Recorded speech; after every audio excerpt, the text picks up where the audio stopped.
You know, I've heard a lot of experts say that fear isn't real. That is such a bunch of baloney. Fear is so real. In fact, there are probably things that you're afraid of doing right now in your life, in your relationships, at work. And the fact that you're afraid, that's robbing you of all of the experiences that you want to have in your life. I mean, if you're afraid to fly, that's going to limit your ability to travel and see the world or go visit friends. If you're afraid of public speaking, that's going to really limit your ability to express yourself and share your ideas. If you're afraid of talking to your boss or asking for a raise, that directly impacts how much money you make. Or what if you are dreaming of starting a business, or you've already started a new business, but you're afraid to talk to people, and you're afraid to share your business with people? I mean, fear is something that stops us all. And that's why I'm here to talk to you, because it doesn't have to. Fear is real, but I am going to share a secret weapon that I have used for years to beat every single fear that used to stop me.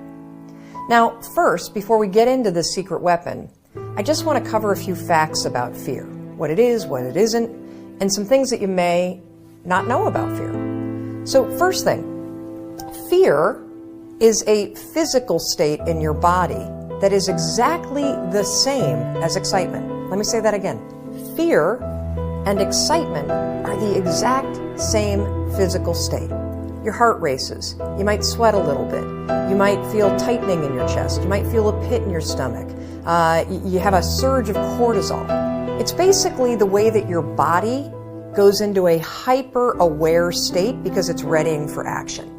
Now, what's the difference between fear and excitement? Really simple. The only difference between fear and excitement is what your brain is doing as your body is all agitated. If you're excited, your brain's going, oh, wow, this is going to be so cool to ride this roller coaster.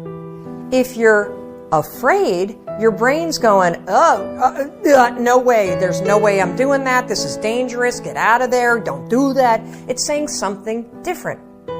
So what's critical about understanding this is that we're going to use the fact that your mind is either working for you for excitement or against you with fear to your advantage. And I'll tell you about it in just a minute, how you're going to do that.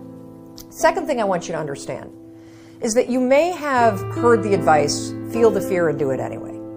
You may have heard the advice, oh, just try to calm down. Think positive thoughts. It doesn't work, does it? And there's a reason why it doesn't work. So let's go back to fact number one. When you're afraid, your body's in a state of arousal and agitation, and your heart is racing, and you're all like amped up, and you're hyper aware of what's going on, and you're freaking out a little bit. What is it like when you're calm? You just kind of chill, right? You got like this low arousal state. Very, very difficult to go from a state of agitation and being all jacked up and excited and weirded out to a kind of state. It doesn't work. It's like trying to stop a train by throwing a boulder on the tracks. It's going to make the train jump off the tracks. It's going to cause a disaster. In fact, they've proven in research that when you try to ignore your fears, it actually makes them worse. And they've also proven in research that positive thinking alone also can make your fears worse. So, what do you do? What do you do when you're about to go talk to your boss and you feel afraid? What do you do when you have to get on a plane and you're actually terrified of flying? What do you do if you got to give a presentation and you are afraid of public speaking?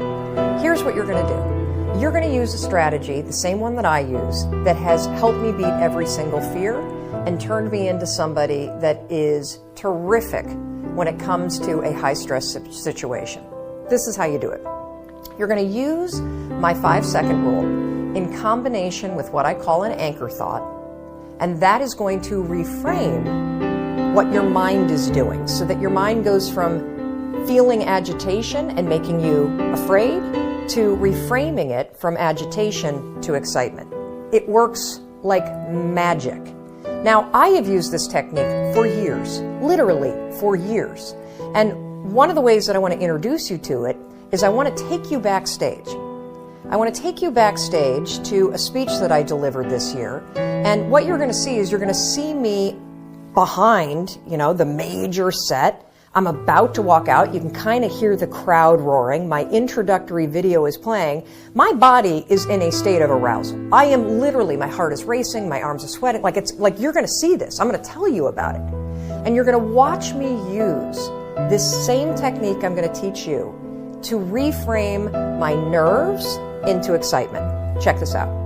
All right, I'm about to go on stage. There are 7,000 people out there, and it's so exciting because what they don't know is they're about to learn the 5-second rule, and their lives will never be the same again. Now, I got to tell you, my heart is racing. My armpits are sweating. I have the exact same physiological feeling as when I'm afraid, but I'm not afraid. I'm excited. Excitement and fear is the exact same thing in your body. It's just what your brain calls it. Here's a trick that's proven by science that I use every time I speak. When I start to sweat, when I start to have butterflies, when I start to have my heart race, I say, I'm excited. I'm excited to get out there.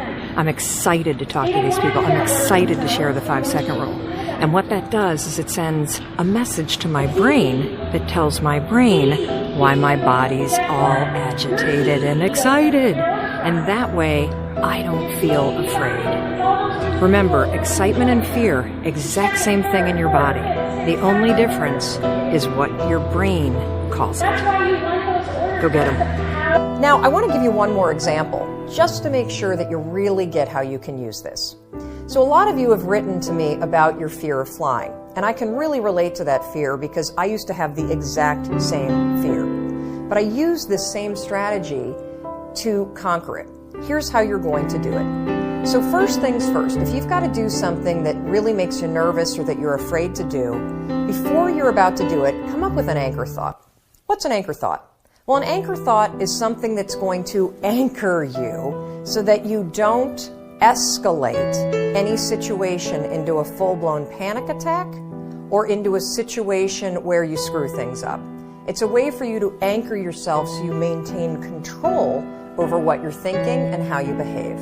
So here's an example with flying. It's important when you're creating an anchor thought to pick something that is in the proper context of what you're afraid to do. So for flying, pick an anchor thought that has to do with the trip that you're taking. So if I'm boarding a plane to fly back home to Michigan, an anchor thought might be a picture in my mind of my mom and I walking on the shores of Lake Michigan where I grew up. That's a thought that makes me happy, it makes me excited, and it's also related to the trip that I'm taking. If you have a conversation that you need to have with your boss, pick an anchor thought about how you feel after having that conversation. Maybe it's you picking up the phone and calling somebody that you love and saying, oh my gosh, it went so well. Or, you walking out of the meeting and feeling like, yeah, I survived that conversation. I feel pretty good about myself. So now that you have your anchor thought, you're ready to beat the fear. How you're going to do it is this. So let's go back to the example of the plane. I'm on the plane, I'm flying to Michigan. We hit turbulence. My body's going to start getting agitated, right? I'm starting to get nervous. My heart starts to race. One of two things can happen. I can't control how my body might feel, but I can always control what I'm thinking about, and I can always control how I act. And so can you. So when I'm on a plane and the turbulence hits, 5, 4, 3, 2, 1, that's step one, and it's essential. And the reason why using the 5-second rule, 5, 4, 3, 2, 1, is essential is because that is how you switch the gears in your mind, you awaken your prefrontal cortex, and you trigger your brain that you're now in control of your thoughts. You've interrupted the fear, you've settled your thoughts, and now your brain is ready for that anchor thought. So then what I do after I go 5, 4, 3, 2, 1 is I insert the anchor thought that I've already come up with before the flight. I start thinking about walking on the beach and being with my mom and my dad. And I start telling myself, I'm so excited to walk on the shores of Lake Michigan. I'm so excited to see my parents. Now something remarkable is going to happen in your brain. Because you've interrupted the fear, and because you've used the 5-second rule to assert control and awaken your prefrontal cortex, and because you have an image that contextually makes sense to your brain because you're flying to Michigan, you know what your brain does? Your brain goes, Mel's excited to go to Michigan. Because my body is in a state, remember the first fact? Fear and excitement, exact same thing. What's the difference between fear and excitement? What your brain is saying. Using the 5-second rule and an anchor thought, you can actually switch the gears in your mind and reframe the thoughts of fear into thoughts of excitement.